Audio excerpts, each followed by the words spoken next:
Here at Looking at Lyme, we're on a mission to ensure that outdoor educators have the knowledge and tools to be Lyme aware. In fact, we recently released a new educator's resource. As the recognition of tick-borne illnesses continues to grow, so does the need for newly developed safety protocols and practices, especially when it comes to our younger generations. Today, we're going to the beautiful Rocky Mountains in Alberta to speak to an outdoor education teacher.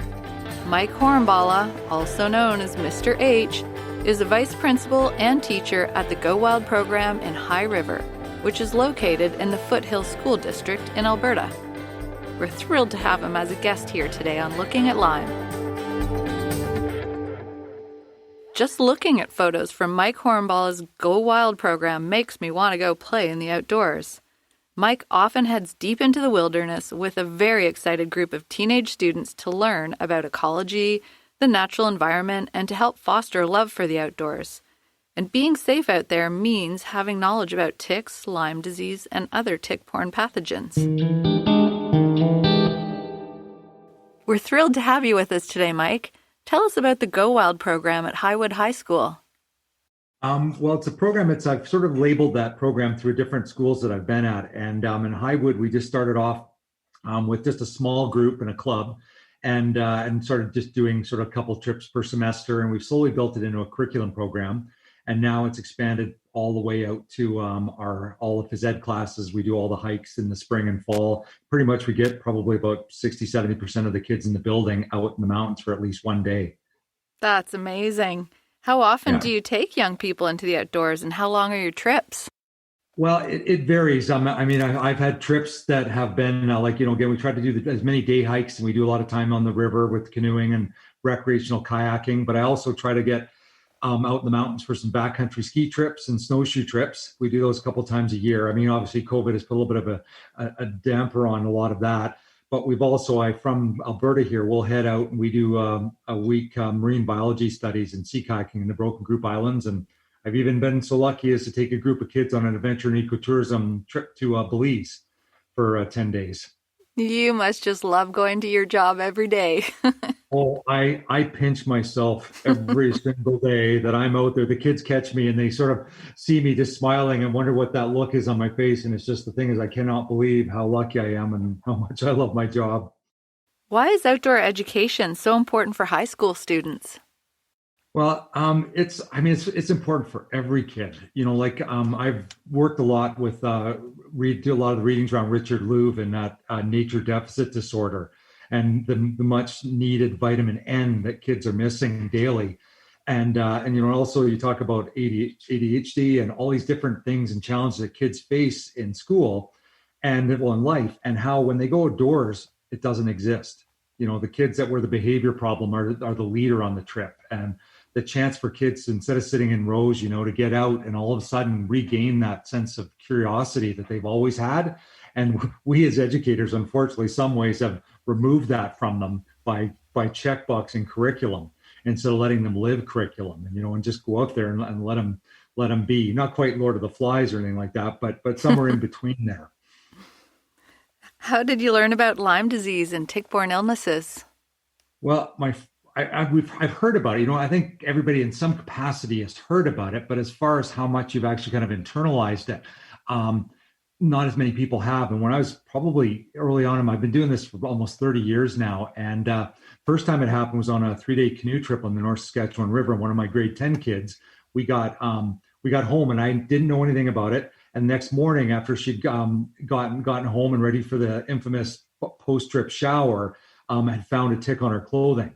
And so I found out the day after. So that was my first sort of heightened level of awareness about it. But then on another trip, we were on a 4-day bike trip from Jasper down the Icefields Highway to Saskatchewan Crossing. And on the third night out, a kid came screaming up to the cook shack, screaming bloody murder and using some language I can't repeat, and threatening me with an inch of my life for having brought her on this horrible trip because of the tick she showed us that was on her arm and started to embed itself.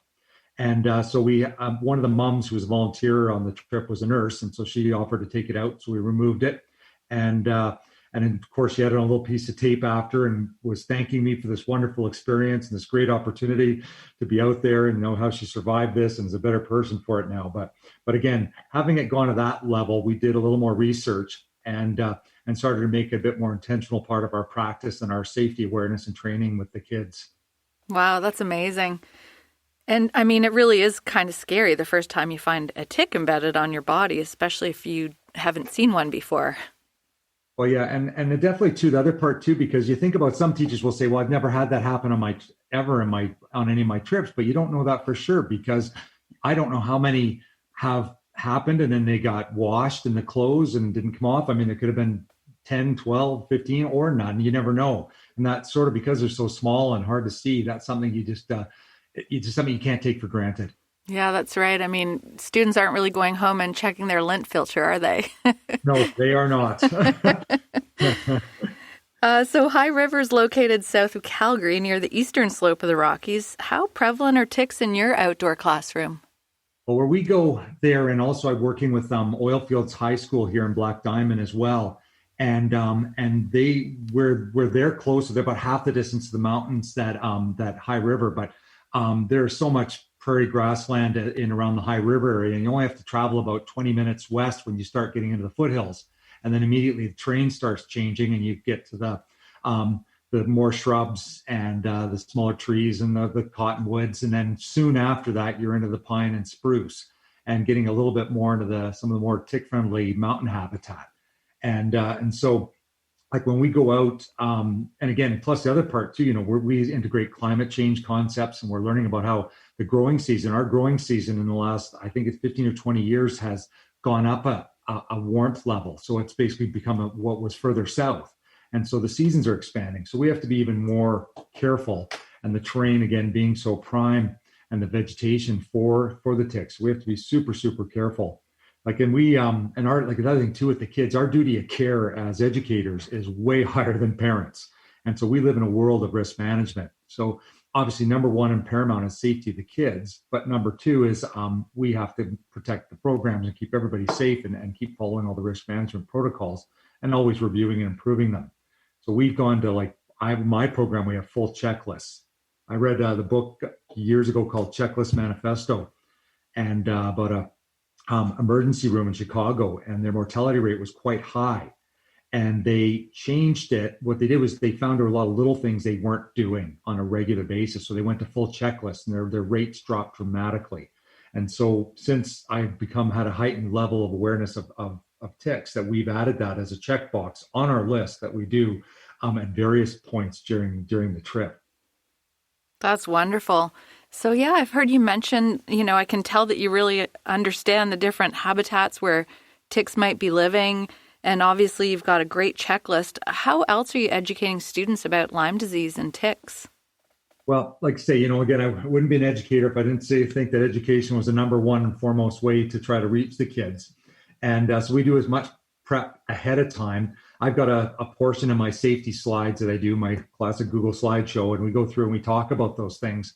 And I've got, the scary looking images and such of the ticks, and try to create a little bit of there's that line where you want to get into kids, not fear, but a healthy respect, and try to maintain that. I mean, just a little bit of fear does not hurt for the kids, but we have all our prep, and we make sure, again, our first aid kits have our tick tweezers and everything are in there. But also on day of, we're encouraging kids to wear the long pants and tuck them into the socks and put the deed in places where we're most likely, based on the vegetation, we're most likely to experience them. And so when we get off the bus, then we have that next level of prep. And then during the day, we have to at lunchtime, we do a tick check when everybody's sitting down. And we have to be so careful. Again, I say checklist has to be there, because if you don't, it's just so easy to miss. Like if the weather's bad and it's raining and you're focused more on rain gear and sort of not having to deal with mild hypothermia, you still can't forget about those other things. And plus you start adding rain gear, you add a few more hiding spots and such for ticks to get in and jump off the bushes and get some free rides with us. And then there's also the whole post-trip part. We get back to the bus, it's tick check right away. We make sure kids have a drink of water. We make sure they have the extra snacks they brought along for post-trip for the ride back to school. And then also now even adding, actually, when I was looking through some of your resources, I hadn't even crossed my mind, which is now part of my practice, but the idea of reminding the kids at the shower time when they go home. I'm even going to use the Remind app, that online app that you can use, and send the anonymous text messages to your classes, and send it for about an hour after we get back to the school. So when kids are home, they'll even do another one.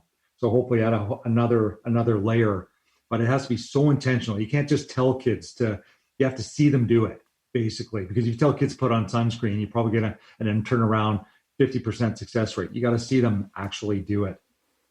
Now, I know you're working mostly with high school students. How do you think you might change things if you were working with younger students? Well, I mean, like I've got now this year, I've got grade 7 kids, and I just started my 2 weeks of outdoor education with them. And they sometimes, again, have the attention spans of a gnat. And so I have to be even more intentional with those guys, because you can't be the Charlie Brown teacher where they just hear your voice and they're going to drown you out a lot of the time. I have to be even more intentional with those kids, but also, just making sure that my resources with them, that they understand the why, because they really got to understand the why before they're going to adopt a practice. And that applies to whether I'm teaching leave no trace or safety stuff or skill-based stuff. They have to understand. And once you have that why down for them, then they buy in much better and are going to be able to make that hopefully part of their personal practices, or when they go on their first family trip in the summer, that they're telling their parents, hey, we got to do the tick check. And that for me is the ultimate goal when they actually remember at that point and they're doing it with their family. Absolutely. Young people are often the educator of their parents, aren't they? Big time. And I love hearing the stories back from the parents. But, right now too, with this COVID, and educational practices are changing anyways, but, there's so many great takeaways that we can pull out of this scenario, because more than ever, like, we've got more forest schools popping up. Our school district just approved a K-6 outdoor learning program where these kids are learning in Okotoks all 2 to 3 days a week. They're full days outside integrating all the curriculum. So they head down to the river valley. They do a lot of their studies down there, and they're doing aquatic invertebrate monitoring or whatever program they're working on, and are playing predator-prey games in the woods. Then they need to be those practices, and I'll be bringing this back to my district, that they need to be aware and do those things as part of their practices daily, especially the little kids that aren't going to internalize your learning, no matter how great a teacher you are. You have to do it for them, and you have to be sort of their thinking, because some of the kids under 10, 12 years old, I mean, sometimes ticks and the concepts, trying to wrap your mind around Lyme disease and that is going to be too abstract. So you have to be the abstract thinker for them and take them through all of that to ensure their safety. Do you have a protocol for if somebody does find a tick, either just crawling on them or embedded? Well, at that point, we actually have never had to apply one, except for that one time. Mm-hmm. And that was more of an awareness moment, an aha moment, than it was a real hard applied practice situation.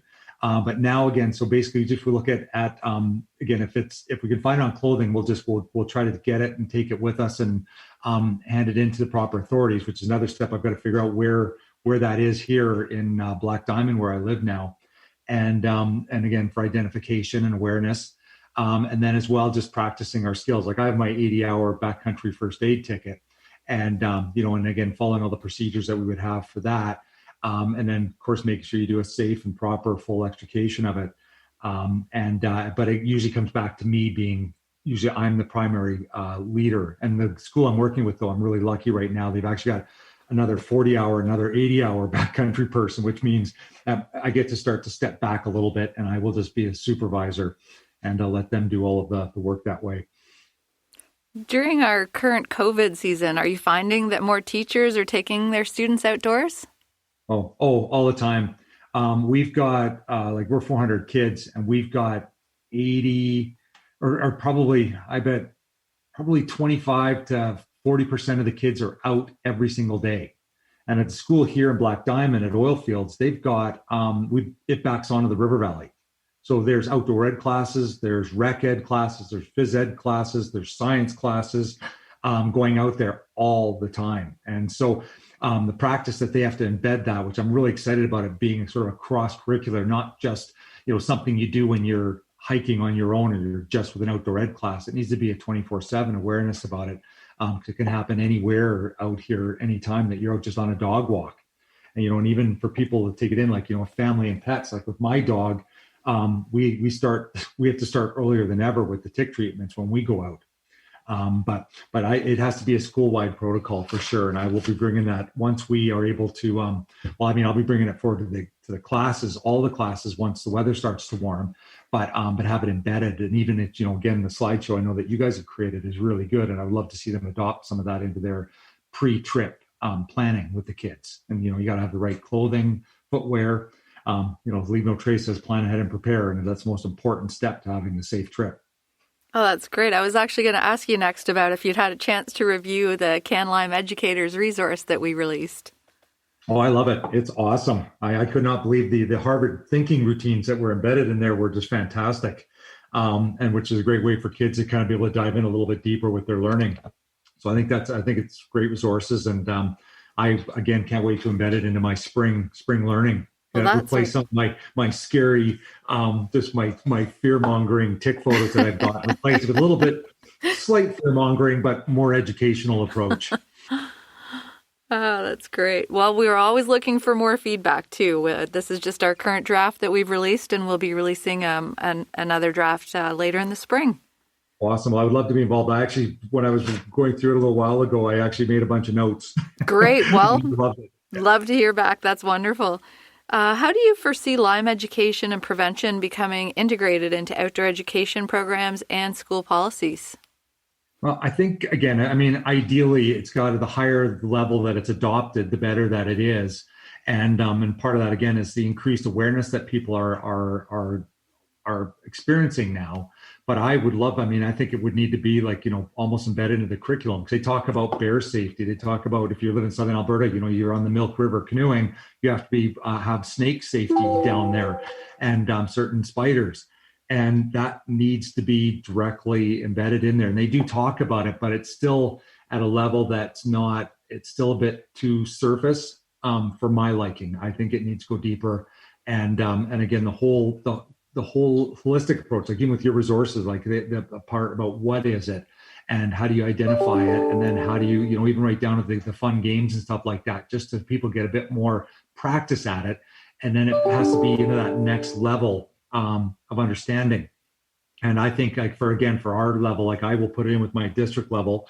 I've even I'm a educator trainer with Outdoor Council of Canada. Like I kept thinking there's so many levels that they should be adopting. I'm a paddle Canada instructor, Canadian Associated Nordic Ski Instructors, not as important for them, but I just think all those levels, it should be made more aware, and the resources that you guys have put so much time into should be shared out with those organizations. So that's, I think, sort of a trickle down effect from the top down. And of course, even I was all ready to tweet out the podcast and stuff like that. And so those layers, and it's sort of they tell two people and tell two people. So having a social media awareness is really, really important as well.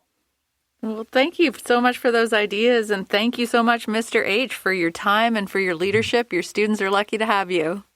Yeah, it's a lot of fun. I think it's a symbiotic relationship, unlike with the ticks. It's not as happy. Thank you.